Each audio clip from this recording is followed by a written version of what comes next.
কেতিয়াবা যদি আপোনাৰ ৰিলেশ্যনশ্বিপত এনেকুৱা সিচুৱেশ্যন আহে য'ত আপোনাৰ পাৰ্টনাৰে চুজ কৰিবলগীয়া হয় আপোনাৰ আৰু থাৰ্ড পাৰ্চনৰ মাজত সম্পৰ্কৰ কথা কৈছোঁ আপোনাৰ বা আন এজন ব্যক্তি বা ছোৱালী বা পুৰুষৰ মাজত তেওঁ চুজ কৰিবলগীয়া হয় তেতিয়াহ'লে আপোনাৰ পাৰ্টনাৰক কৈ দিব যে আপোনাক নহয় যাতে তেওঁকে চুজ কৰে কিয় জানেনে কাৰণ দ্য মোমেণ্ট যেতিয়া তেওঁ এই কথাটো ভাবিবলগীয়া হৈছে যে আপুনি নে বেলেগ তাৰ মানে আপুনি অপশ্যন হৈ গ'ল and you are not an option সেইটো মনত ৰাখিব আপুনি কাৰো অপশ্যন নহয় আপুনিয়ে হয় গতিকে আপোনাৰ পাৰ্টনাৰক ক'ব যে তেওঁকে যাতে চইচ বা চুজ কৰে you are not an option মানে আম নহ'লে আপেল কল নহ'লে আঙুৰ এয়া নেকি নহয় ন আপোনাৰ নিজস্ব এটা ষ্টেণ্ড আছে আপোনাৰ এটা ইণ্ডিভিজুৱেলিটি আছে চ'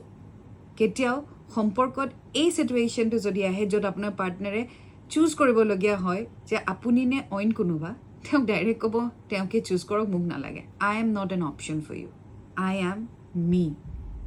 ইউ আৰ ইউ আপুনিয়ে হয়